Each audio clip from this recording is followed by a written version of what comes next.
Tucker Robert here. Today at the IMC Survival Center, we're gonna learn how to do a front kick. All right guys, let's start with the basics.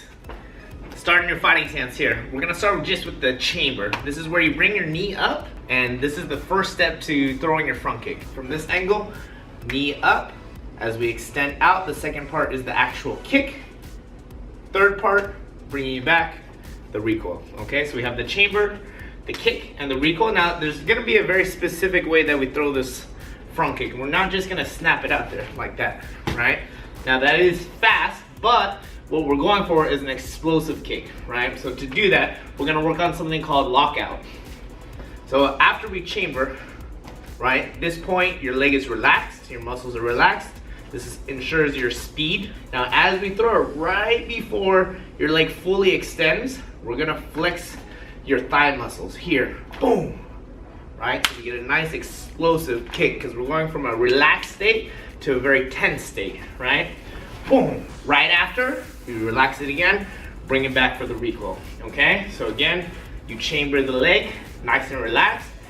You lock out the leg by flexing your thigh muscles, creating that tension there. Relax it, step down, right? Relax, tense, relax. All together, it's gonna look like this. Here, again, and one more. All right, guys, let's take a look at the foot position, okay? So basically, what we're gonna be doing is putting our foot into a high heel position. So all the guys out there, I know you have a lot of practice. You guys been walking around your high heels.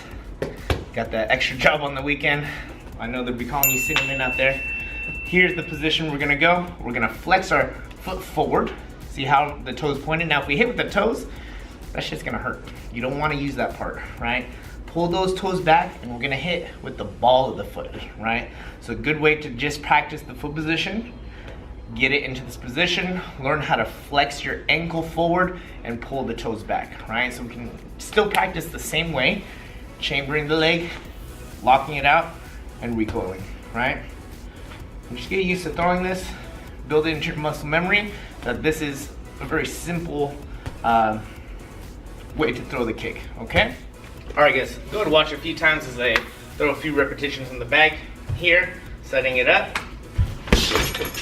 following through on the kick, right? When you guys are connecting with the target, whatever it is, whether it's a bag, shield, person, right? We want to make sure that our distancing is correct, right? If I'm too far, I'm not going to get that much power, even if my kick is good, right? If I'm too close, I'm going to end up jamming myself, and I can't create the power again from that specific distance, right? So I need to, as I connect, have my legs slightly bent, give myself enough space so that I can kick about 2 to 3 inches through my target, right? So I go here, see how it connects, and my follow through will go right through the pad. Again. Make sure you guys really get that foot position, right? A big difference between people that can do this kick well and the people that are the best at it is in the details. So you guys really want to get that foot position, kicking with the ball of the foot, and what that does is it cuts down on the surface area that you're actually hitting with, right? So if I'm hitting with a flat foot, I can still kick hard, but I end up pushing the target a little bit more. By making the surface area a little bit smaller, it concentrates that same amount of power to a smaller area. So if you can imagine getting kicked, boom, into one specific spot, this is where we learn how to drop people very easily, okay? So get that foot position down. You know, a good way to practice that is actually, if you want to just try it kicking on the wall, not hard, of course, some of you guys are gonna be making holes in your walls, is just to lightly connect, really getting that ball of the foot touching onto the wall, okay? That's a drill you guys can do.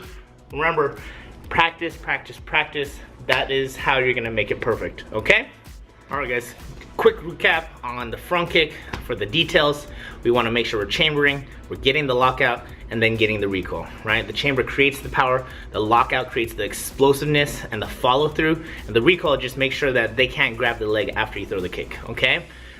2, get that foot position, high heel position, right? Really point that ankle, pull those toes back, hitting with the ball of the foot, right? The difference between good and the best is in the details. The things that you think don't matter that much, the minute details, are literally the things that make the best, because they understand the importance of those details, okay? And 3, we want to make sure that our distancing when we're hitting an actual target is correct. We don't want to be too close, so we jam ourselves. We don't want to be too far, otherwise, even no matter how good our kick looks and feels and actually is, it's not going to matter if we're not in the right distance. 4, practice your accuracy, right? If you cannot hit the target, it doesn't matter. Your kick is no good because you're kicking air, kicking nothing, right? So practice hitting certain levels. You can, you know, hit a target, you know, set up bags, set up, you know, drills, working with a partner, but definitely work on the accuracy, because otherwise you could have a great kick, but it's not gonna hit anything, so it doesn't matter. All right, guys, if you have any questions, send me a message. Don't forget to like, subscribe, and share this video. Peace.